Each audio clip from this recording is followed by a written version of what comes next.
दोस्तों कैसे हैं आप लोग। मेरा नाम है इमरान मलिक और आप देख रहे हैं TIC न्यूज़। दोस्तों कहते हैं ना कि वक्त की मार किसी किसी पर ऐसी पड़ती है कि अच्छों की तबीयत ठीक हो जाती है। तो ऐसा मैं क्यों कह रहा हूं दोस्तों, मैं ये इसलिए कह रहा हूं कि लंबे समय से 15 महीने से हमास और इजराइल के बीच जो जारी जंग थी वो 19 जनवरी को थम गई है और जो कैदियों की अदला बदली थी वो होनी शुरू हो गई है। यानी कि पहला चरण कंप्लीट हो चुका था, एक हफ्ते का सीज फायर, अब दूसरा सीज फायर का जो चरण है वो स्टार्ट हो चुका है।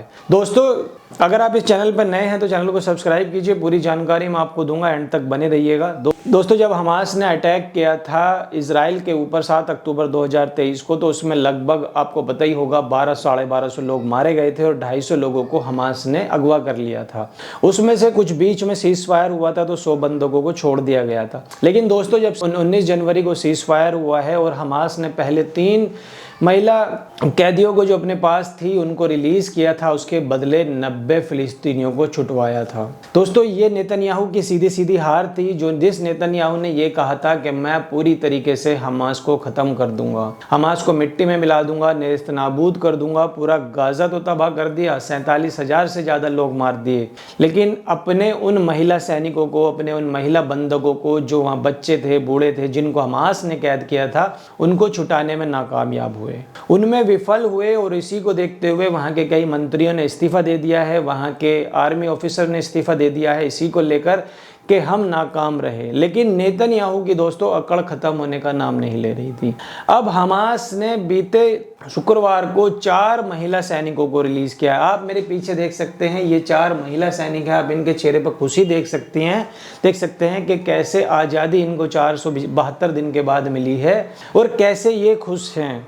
तो अब नेतन्याहू को 4 महिला सैनिक के बदले 200 फिलिस्तीनी कैदी, जो कि 200 लोगों को, जो कि उन्होंने हजारों लोगों को कैद कर रखा है, उसके बदले हमास ने कहा है कि हमें 200 चाहिए। यानी कि पहले चरण में 1 के बदले 30 था और अब 1 के बदले 50। इजराइल ने उन लोगों को भी छोड़ा है जिनको उम्र कैद दे रखी थी, जिनको आजीवन कारावास था, जिनको 20-20 साल की सजा सुनाई हुई थी, उन लोगों को भी हम इजराइल छोड़ने पर मजबूर हुआ है। यानी कि हमास ने दिखा दिया है कि वो कितना ताकतवर हो चुका है कि इजराइल जैसे मुल्क से, जिसके पीछे ब्रिटेन खड़ा है, जिसके पीछे अमेरिका खड़ा है, लगातार उसको सपोर्ट कर रहे हैं, उस इजराइल से अपने 200 लोगों को छुड़वाया है 1 के बदले 50। अब आप देखिए, इन चारों ने, जब ये 4 रिलीज हुई थी, चारों ने, उन्होंने हमास का शुक्रिया किया। इसमें जो दोस्तों, इसमें से जो 4 महिला सैनिक वहाँ की रिलीज की गई हैं, उनमें से जो नाम है उनका है, एक है करीना आरिव, दूसरी है डैनियला गिबोवा और तीसरी है उसमें नावा लेवी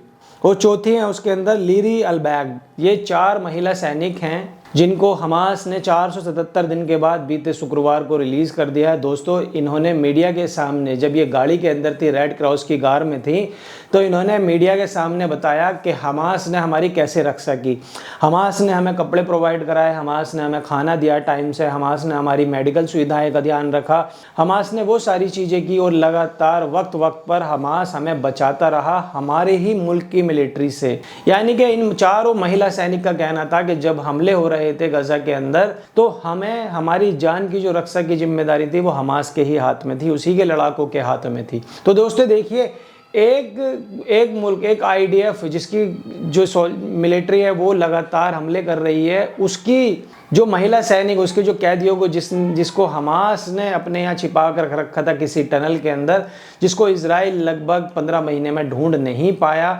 उस महिला सैनिकों को, उन बंधकों को हमास ने सारी चीज़ें प्रोवाइड कराई। और दूसरी तरफ क्या हो रहा था? दूसरी तरफ ये हो रहा था कि एक तरफ खाना नहीं दिया जाता है।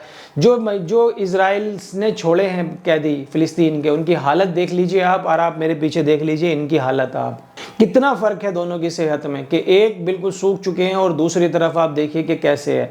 तो दोस्तों गुरूर जो होता है वो कभी ना कभी टूट जाता है और हमास ने ये दिखा दिया था। और दोस्तों इजराइल की जो अपनी एजेंसी है वो लगातार ये भी दावा कर रही है कि हमास ने 15,000 लड़ाके और शामिल किए हैं अपनी फौज में, मतलब वो अपने आप को लगातार मजबूत कर रहा है। और आईडीएफ का कहना था कि हमने लगभग 22,000 लड़ाके उसके मार दिए, मतलब 22,000 उसने मारे हैं और 15,000 उसने दोबारा से फिर से खड़े कर दिए।